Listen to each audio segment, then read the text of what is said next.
El siguiente segmento tiene contenido o opinión. La entrevista en A Primera Hora. Analizamos los hechos del momento junto a sus protagonistas. Muy bien, 8:13 en la mañana. Buenos días a la abogada Marcela Aguiñaga Vallejo, asambleísta de la Revolución Ciudadana. ¿Cómo le va, abogada? Bienvenida. Hola, buenos días. ¿Cómo está, Fabricio? Bien, abogada, muchas gracias. A ver, ayer, 16 de noviembre, 11 días después que el 5 de noviembre la Comisión de Fiscalización y Control Político de la Legislatura aprobó el informe que pasó al Pleno de la Asamblea Nacional el trámite del juicio político en contra de la ministra de Gobierno, María Paula Romo.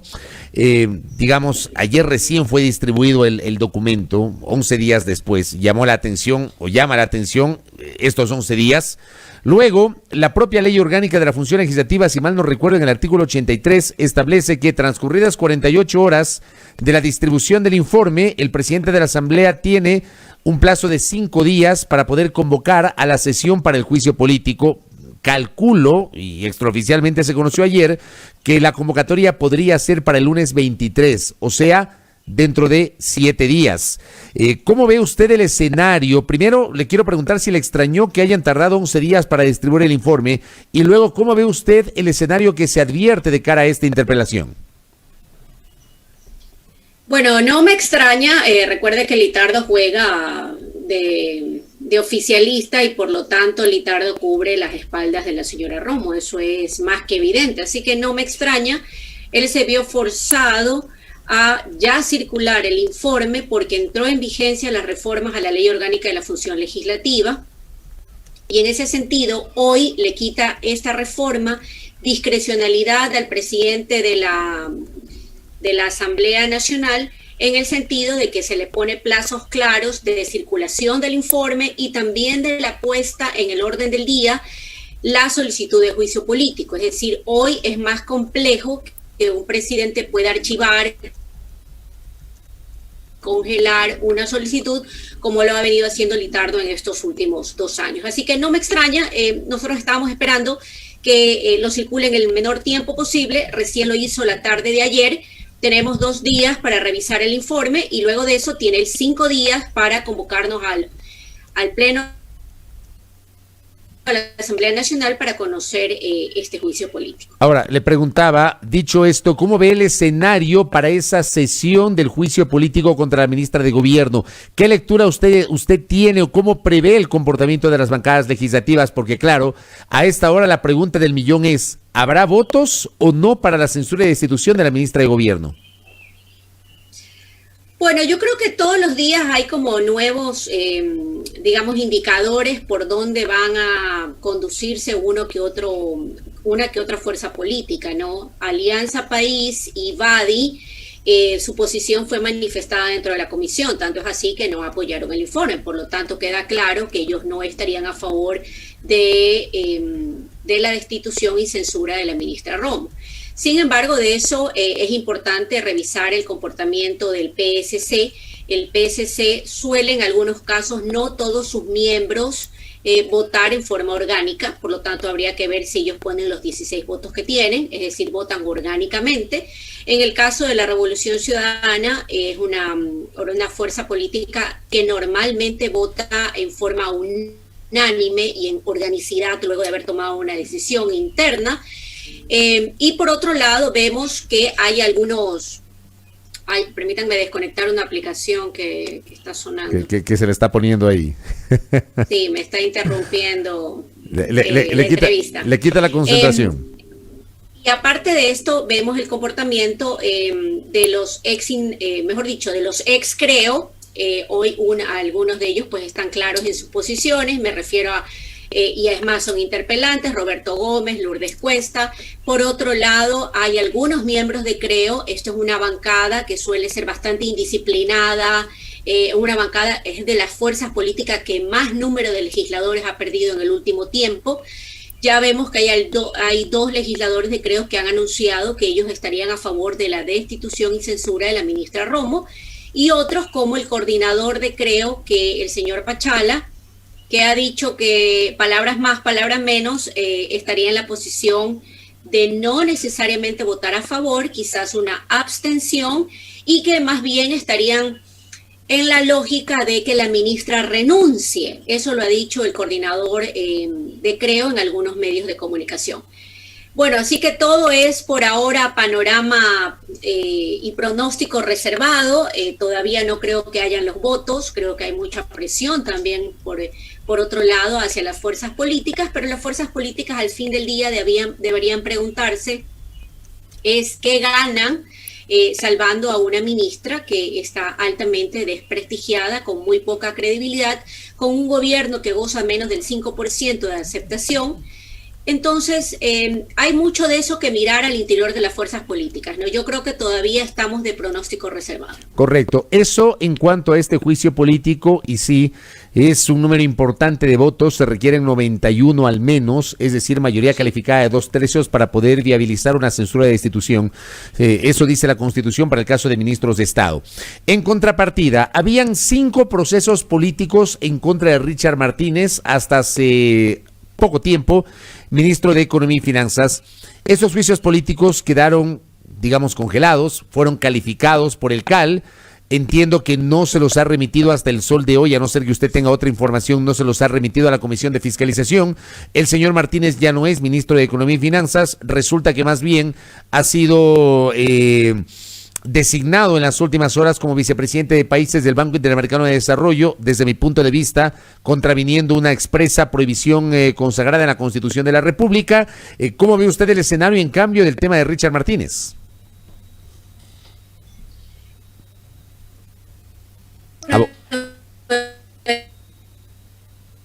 ¿Hay algún problema con el internet con la abogada Valle?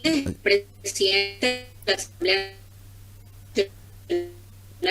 Tengo dificultades con el internet de nuestra invitada. Ahora sí. Ahí se está estabilizando. Siga, abogada. No le escuché. Sí, ahí sí. Salió medio robotizada la primera parte. ¿Puede repetir, por favor, la respuesta? Sí, lo que decía es que, bueno, lamento que el internet esté funcionando de esta manera. Ya eso sale de las manos de todos. Posibles. Sí, completamente. La nueva forma de vivir. Sí. Lo que decía es que básicamente las solicitudes de juicio político deben ser remitidas lo más pronto posible, ahora sí a la Comisión de Fiscalización para su tratamiento, con lo cual ya no tiene evasivas ni formas en las cuales se pueda quitar el cuerpo el presidente de la Asamblea Nacional, y tendrá que remitirlos para su procesamiento. Así que veremos lo que sucede luego de que el exministro de Economía y Finanzas de nuestro país ha burlado la norma constitucional con el apoyo, la complicidad del Procurador General del Estado, que cuando quiere dice una cosa y cuando quiere dice otra, y es ahí cuando vemos que la norma constitucional, por más clara que es, sigue siendo frágil en su aplicación, porque luego de aquella interpretación que se ha hecho, deberíamos preguntarnos cuál será la sanción que puede tener. Y efectivamente no está traducida en una sanción legal. Así que me parece que eso debería ser uno de los vacíos que deba en el futuro la Asamblea poder solucionarlo. Debería darse trámite, y yo creo que en este caso sí hay mucha indignación y molestia al interior de la Asamblea Nacional y de las fuerzas políticas en torno a la aceptación y nombramiento del señor Martínez como vicepresidente para las Américas por parte del BID. Así que eso debería sustanciarse una vez que terminemos el juicio político a la señora Rojo. Hablemos también de temas legislativos. Estamos a menos de un mes y medio para que se acabe el año. Hay un compromiso asumido con el Fondo Monetario Internacional de que hasta fin de año la Asamblea debería aprobar unas reformas vinculadas a la lucha contra la corrupción. El día de hoy el portal Primicias publica que justamente durante la jornada de este martes el Procurador General del Estado va a presentar a la Asamblea Nacional una compilación de reformas vinculadas a los temas anticorrupción para que sean tramitadas por la legislatura. Luego, se entiende también que esta semana la Comisión, me parece, de Participación Ciudadana aprobará el informe para segundo y definitivo debate de la Ley de Extinción de Dominio, que está justamente siendo tramitada por la legislatura. ¿Cómo ve usted este aspecto vinculado a la normativa anticorrupción, que sería un requisito sine qua non para que hasta el final del año el Fondo Monetario nos desembolse los $2,000 millones comprometidos durante este último acuerdo alcanzado con el Ecuador? Bueno, mire, yo creo que este proyecto, que es un proyecto que, digamos, ha venido siendo discutido no de ahora, no con el actual fiscal, sino también con el anterior fiscal, que fue planteada también una reforma. Uno de los graves errores que cometió la Asamblea y el Consejo de Administración Legislativa es que dividió su tratamiento. Primero estaba en la Comisión de Justicia, a quien debió haberle correspondido el tratamiento integral, y luego esta nueva iniciativa, que es sobre la misma temática, se la pasaron a la Comisión de Participación, cuando hay temas que se están tratando en el mismo sentido de reformas al Código Orgánico Integral Penal y otras normas legales en la Comisión de Justicia. Así que creo que lo primero es un error, porque esto genera una vez más dispersión, dificultad en la elaboración de las leyes, que es el resultado del funcionamiento del Consejo de Administración Legislativa. Además, que sin desmerecer la capacidad de ningún legislador, es evidente que requiere mucho análisis en materia de constitucionalidad y también, por otro lado, de reformas ya existentes, ya vigentes, de normas que ya hoy son herramientas jurídicas para la Fiscalía para luchar en forma eficaz contra la corrupción, que son normas que han permitido incautar, por ejemplo, los bienes que se le han encontrado al señor Daniel Salcedo, digamos, este caso que ha sido muy famoso. Así que creo que en términos generales yo he sido bastante crítica digamos, desde el concepto jurídico constitucional de la norma.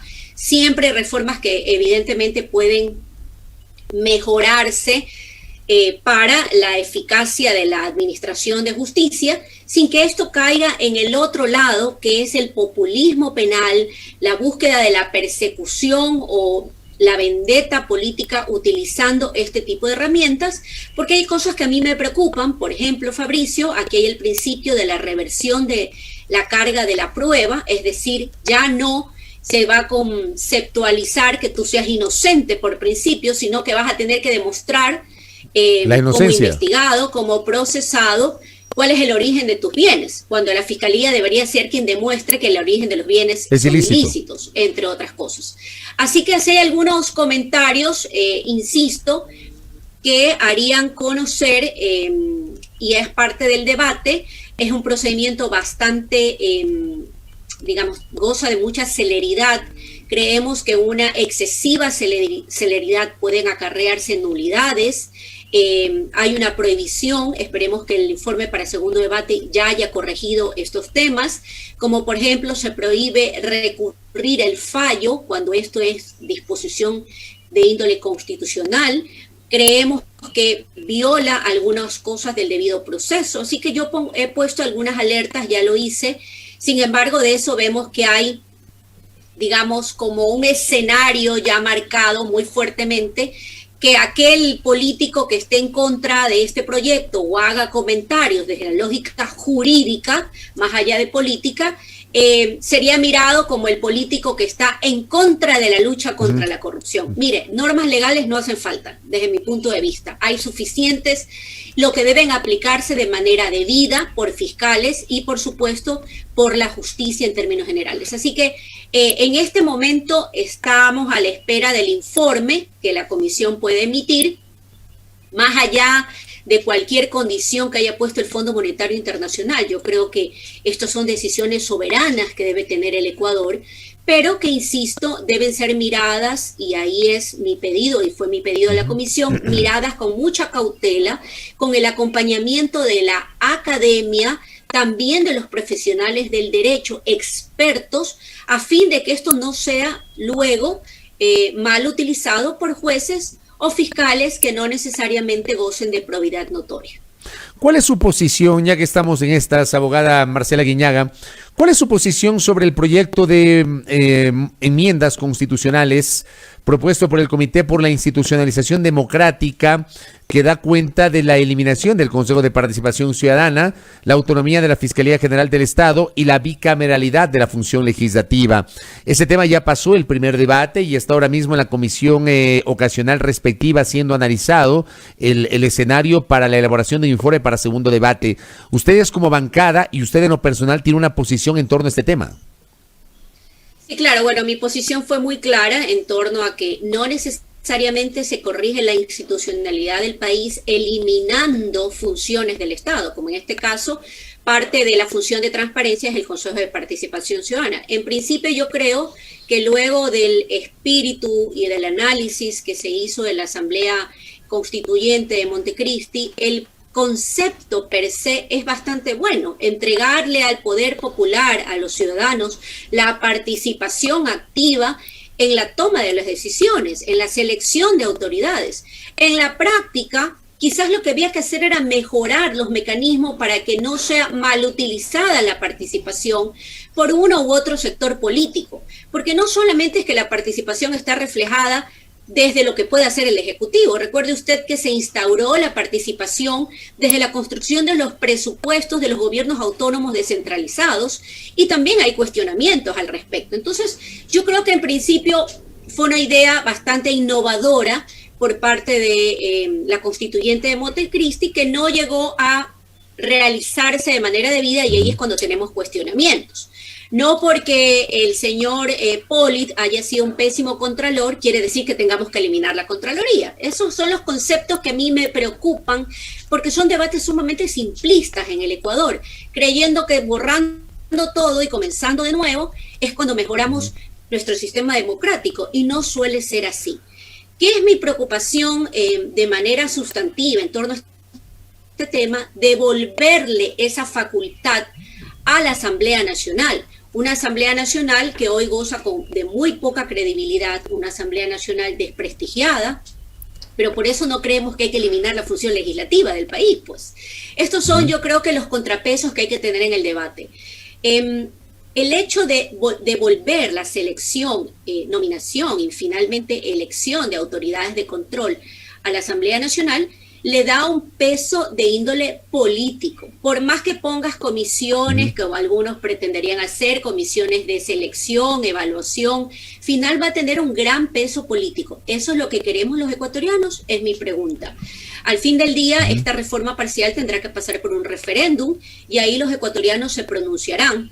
¿Qué pasa con un parlamento bicameral? Bueno, si creemos que el tener dos cámaras va a hacer que mejore la función legislativa, cuando creo que lo de peso pasa por la selección de una gran reforma a nuestro sistema democrático en torno a la formación, constitución de movimientos o partidos políticos. Es ahí donde es digamos, el meollo del asunto, del problema.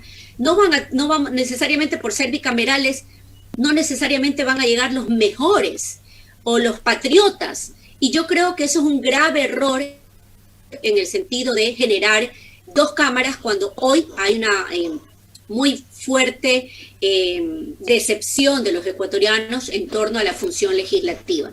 Mire, porque tengamos dos cámaras no quiere decir que mañana no volvamos a tener un segundo Litardo.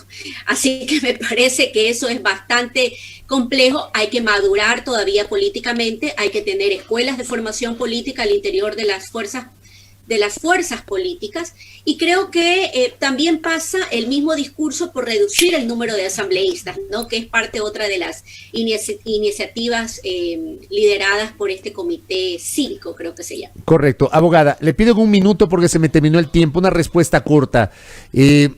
¿Usted es partidaria de que haya una nueva asamblea constituyente? Y le hago esta pregunta por recientes declaraciones del expresidente Rafael Correa, cuando él en su cuenta Twitter publicó: a pocos meses de terminar a toda prisa, quieren repartir frecuencias, nombrar nueva Corte Nacional, vender empresas públicas, todo esto tendrá que ser revertido por el próximo gobierno, para lo cual lo mejor sería una constituyente. ¿Otra constituyente? ¿Es en serio, abogada? Eso sería lo ideal, pero resulta que la vida no siempre podemos vivirla con los escenarios ideales. Hoy el Ecuador tiene serios problemas de institucionalidad, eso es evidente, y yo creo que eso es el planteamiento que hace Rafael Correa. Ahora mismo, personalmente creo que no es el mejor escenario. Los ecuatorianos tienen otras preocupaciones, como es tener empleo, como poder pagar sus cuentas, como poder llevar el pan a la casa y salvarnos del COVID. Así que yo creo que esas deben ser nuestras principales prioridades una vez que Andrés Arauz llegue a Carondelet. Correcto, me queda clara su postura. Abogada, gracias por el tiempo, que tenga buen día. A usted, Fabricio. Muy muchas amable, gracias. Marcela Aguiñaga Vallejo, asambleísta de la Revolución Ciudadana, aquí conversando en la primera hora, justamente en el cierre de nuestro espacio de noticias, 8 de la mañana con 32 minutos.